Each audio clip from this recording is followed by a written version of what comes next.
Помислувате на подкопаниот мек брег, помислувате на потокот танок но силен, и во него големи камења, зелени од мофта, врз кој водата паѓа и се тенчи толку, што станува бела и прозирна како најфино перде. Помислувате на брзата риба пастрамка, која што тешко може да се разликува од дното на потокот.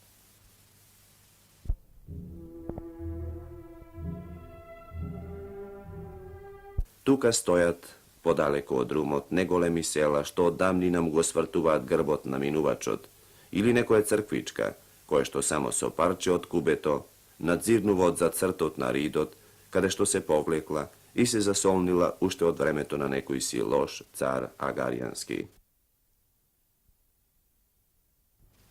Ретките човечки населби, некако зрели и суви, се чинат испечени или исковани, како земјена или бакрена посадка. Тука никнале и тука останале векот да си го векуваат такви какви што се. Водата не изневерила и се јавува како исушена кал, а не е повеќе како течен блескав минерал сред разнобојната вегетација.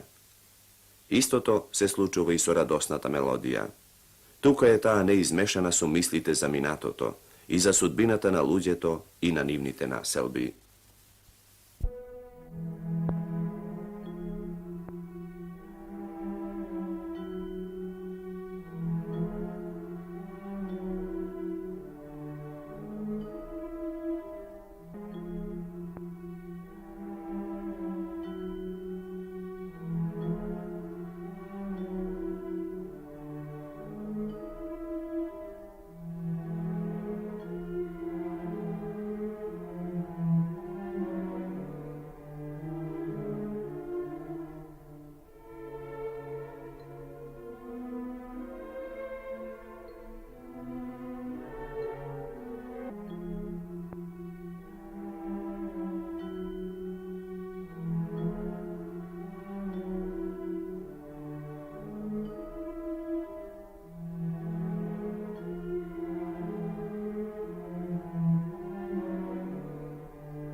Веднаш по жалната вест за смртта на големиот југословенски романсиер, раскажувач, поет и есеист Иво Андрич, снимивме интервјуа со повеќемина македонски културни работници кои имале можност посуштински да се запознаат со делото на Иво Андрич или пак лично го познавале писателот. Печатоци за своите контакти со Иво Андрич и за неговото дело ќе изнесе литературниот критичар, академикот Димитар Митрев. Затоа, ако сите предели на нашите поднебија го губат својот најзадлабочен толкувач, ако историската повест и филозофијата нивна го губи својот синоним, чија слава е разнесена во целиот свет, и нашиот македонски човек и нашиот македонски народ губи со смртта на Андрич еден свој навистина голем и искрен пријател. Благоја Иванов, председател на Друштвото на писателите на Македонија. Другар Иванов, би ве замолиле да кажете неколку зборови по повод тажната вест за смртта на Иво Андрич. Веста за смртта на големиот југословенски писател Иво Андрич не погоди болно и тешко, зашто и покрај тешката болест што го совлада, надевањето не охрабрува дека нелошто ќе биде одложено. Дотолку потешка оваа вест, бидејќи за писателите на југословенската заедница, името на Иво Андрич е синоним не само за едно големо дело, туку во исто време и мерка и межник за творештото воопшто, за растежот на југословенските литератури во текот на новиот век и посебно во последните 30 години. Делото на Иво Андрич спаѓа во редот на оние големи остварувања на човековиот дух, што најде најширока комуникација со читателите, зашто ја одрази судбината на луѓето од ова поднебје и ја прикаже големината на нивниот дух. Писател хуманист Иво Андрич, како ретко кој, успеа да ја изрази извонредно сугестивно судбината на нашите луѓе во широкиот временски простор, со сите нивни поревања и талкања, радости и драми, со сите нивни херојства и верување во трајното постоење на вредностите на човековиот дух во времето и во просторот.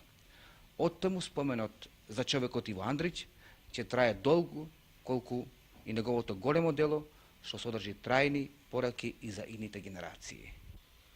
За делото и личноста на Иво Андрич неколку збора ќе каже писателот Томе Момировски, председател на заедницата на југословенските пен центри.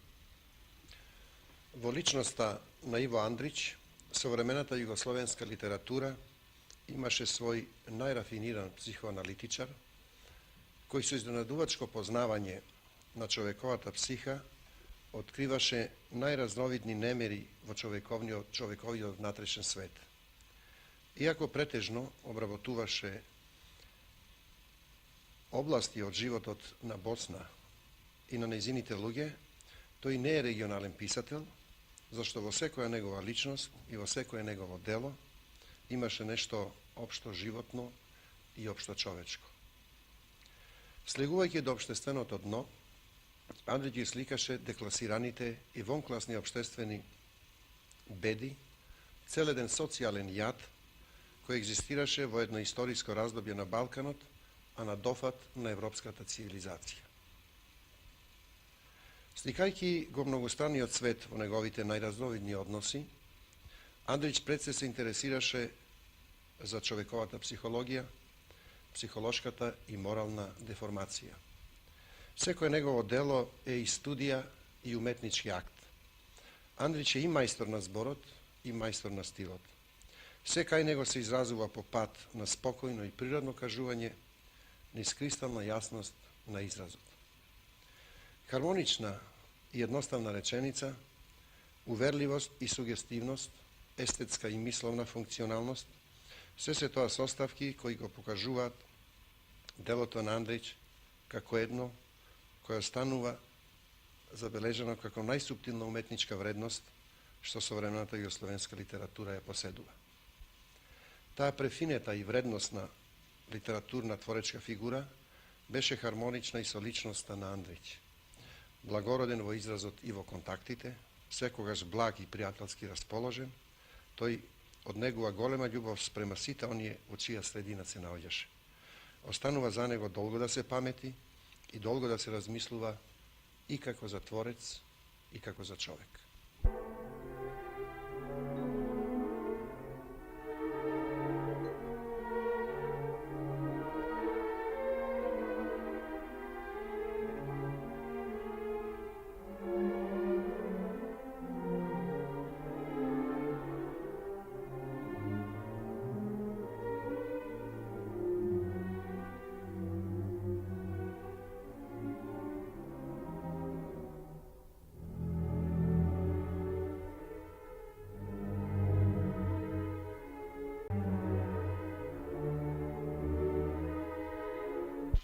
Гане Тодоровски, писател. Другар Тодоровски, вие имавте повеќе контакти со Иво Андрич, па би ве замолиле да кажете неколку збора за тие спомени. Во текот на 1954 и 1955, како секретар на Друштвото на писателите на Македонија, имав повеќе пати можност лично да разговарам, да контактирам, да бидам заедно со Иво Андрич. Тоа беше спроти одржувањето на Конгресот на писателите во Охрид, кога тој како потпредседател на Сојузот лично и беше еден од предлагачите тој конгрес токму во Охрид да се одржи. И по тој повод сакам да ги спомнам сите оние негови восхитувања, особено од дел на Македонија. Тоа се неговите омилени теми, долината на Радика, Охрид, кој што тој ги претвори во трајнен спомен преку своји убави записи за Македонија. Неговиот интерес за Македонија воопшто, неговите поддршки на македонските писатели во текот на повојните години. Сето тоа за мене ќе остане во еден траен спомен, како сеќавање на една голема личност, на едно од најзаслужните имиња на југословенските литератури воопшто. И токму затоа што можеби и тоа се совпадна со појавата на еден негов значаен текст, тоа беше краткиот роман Проклетата Авлија, кога можев понепосредно и во текот на неговиот престој во Скопје да разговарам за неговата проза, воопшто за неговиот тематски интерес, за неговата свртеност кон минатото, за неговите универзални писателски откривања на човекот. И ми се чини дека на еден начин ќе биде тоа можеби еден од моите најбогати доживувања како средба со писатели. Разговараме со Димче Левков, професор на Филозофскиот факултет во Скопје. Дугар Левков би ве замолиле да дадете една куса изјава за нашите гледачи по повод овој траурен момент. Пред неколку моменти ја чув тажната вест за смртта на еден од нашите најголеми писатели и завонредниот човек Иво Андрич. Загубата на овој наш голем писател и вонреден човек тешко ќе почувствуваат и нашите литератури и нашите народи, зашто неговото име представува страница, славна страница во историјата на нашата култура, зашто Иво Андрич беше човек и писател што создаде трајни и прекрасни мостови меѓу нашите литератури, меѓу нашите народи и литературите и народите од целото човештво. Доктор Александар Спасов, литературен критичар, ќе изнесе некои своји впечатоци за делото на Иво Андрич.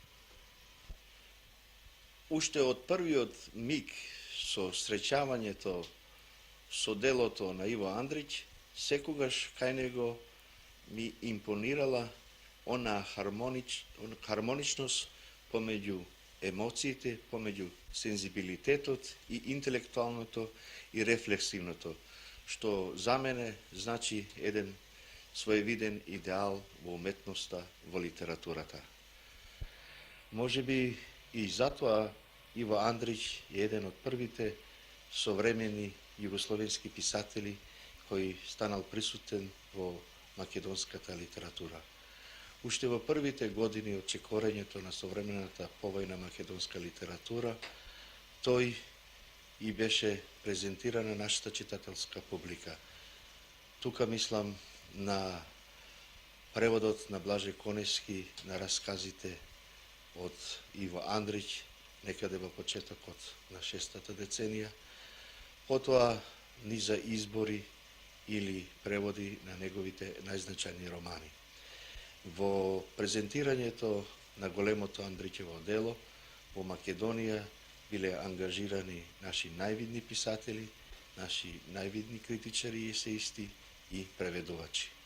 Еден од оние наши културни работници кои имале контакти со писателот Иво Андрич е и Живко Чинго, кој сега ќе ни ги изнесе своите впечатоци од тие контакти. Ке ми дозволите да го изнесам само она средба, да изнесам последна средба пред 2 години, кога ја имав таа среќа како председател на Сојузот на младите литерати на Југославија, да се сретнам и да поразговарам со писателот Иво Андрич во неговата куќа. Макар што го ценев неговото време, јас бев толку среќен кога Андрич ме задржа малку повеќе во неговата куќа, а тоа задржување значеше, зборувавме за Македонија, за Босна, за Радика. Што е она што го натерало Андрич како човек и писател да пишува за Македонија? Во еден миг ми рече дека јас најдов многу блискост меѓу моите несреќни и поробени босанци со македонците кои од векови биле роб, и тоа беше таа прва мисла човекот за да се пишува. Тој разговор потраја подолго. Јас добив драгоценни искуства во смисла како помлад и човек и писател. Што значи тоа творење? Што значи тоа отварање кон светот? Ми зборуваше на еден негов начин, непринуден, дека творештвото не треба да се дели од животот, треба многу да се патува, особено во помлади години, да се оди по светот, колку може повеќе да се оди по светот, да се открива по светот, точно за оние негови мостови што ги пишуваше. А после секојаш ќе се најде време за да се напише, ако има што да се каже и да се напише. Тоа никогаш не можам да го заборавам. Тој разговор.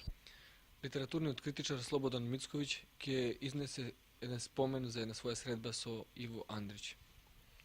Со Андрич се сретнав само еднаш во животот, меѓутоа таа средба ја паметам заради едно навистина интересно кажување кое што тој го изнесе пред таа група помлади луѓе, што тогаш го посетија. Тоа беше 61 година. Во разговорот, меѓу другото, ни зборуваше за историјатот на постанокот на неговата новела Жет. Во таа новела се говори за еден хајдук кој што е фатен, али заробен и страда во присуство на неговиот мачител и на неговата жена, една дојденка од Европа.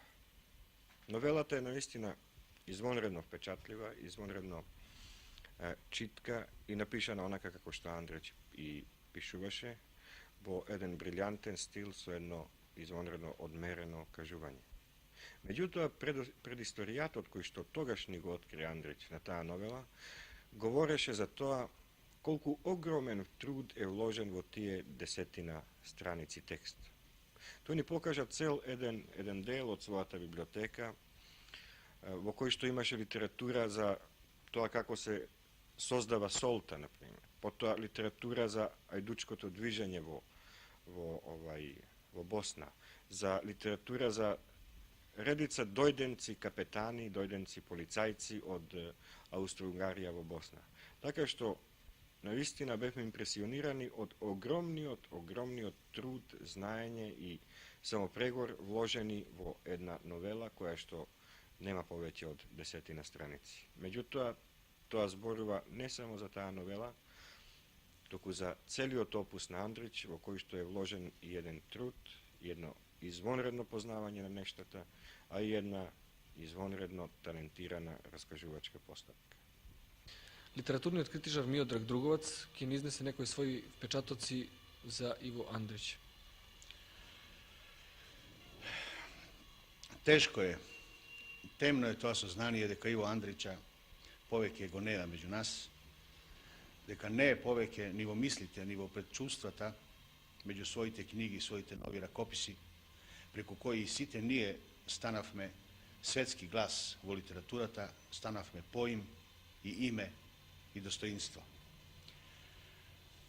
И не е време за метафорички искажувања и реминисценции по овој тажен, многу тажен повод, но ќе речеме она што чувствуваме, зашто постоиме, како и тој, прв наш Нобеловец, како писатели со творечка мисла, што денес соочени со таа трагична неумитност, не можеме да избегнеме речта. Денес нашите зборови во знак на почит ги спуштаме на половина копје. Тешко е и до толку потешко е што за мошне кратко време, од само неколку дена, се соочивме со две смрти, со два големи и тешко надоместливи губитоци на нашите народи. Со смртта на Велјко Влаховиќ, а сега и со смртта на Иво Андрич. Со длабока почит сме свртени кон нивното револуционерно дело, зашто и Андрич е револуционер во книжевноста, што ја вообличува и творечки најлегитимно ја представува една цела епоха во нашата литература.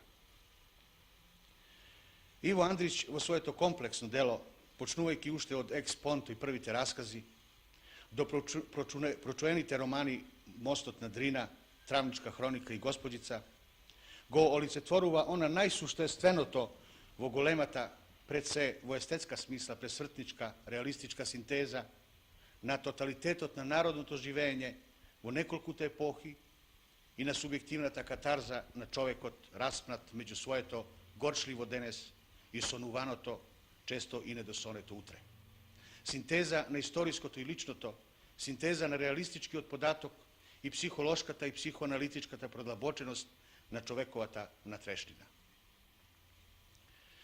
Сега пак ете и веруваме и не веруваме, но вистината е посилна од се и тука зборовите се немочни да изразат ни мислата за губитокот, ни чувството за болката што не трогна во ова мартовско предпладне во 1985 година. Но веруваме и ќе веруваме секогаш дека има и една друга вистина. Денес, враќајќи му се во мислите на Иво Андрич, знаеме дека со неговата смрт не умира и неговото грандиозно, обштествено, национално и книжевно повеќе значно дело, што трае и ќе трае во свеста на генерациите и во книжевната историја, како вечно живо сведоштво за ова земја и за писателот, чиј живот догоруваше и догоре над ракописот, за да остане во него и со него, како трајност во бескрајноста на животот и на времето. Па пак се менува. Се враќа непоматената радост и дружната песна на друмот и на неговата придружничка река. Но она што е главно и постојано и наизначајно на овој друм, макар каде тој да минува, тоа е што секоја гледница од него ветува море. Не годава, но се игра со неговата слика некаде во далечина и кога патот оди направо и кога се свртува.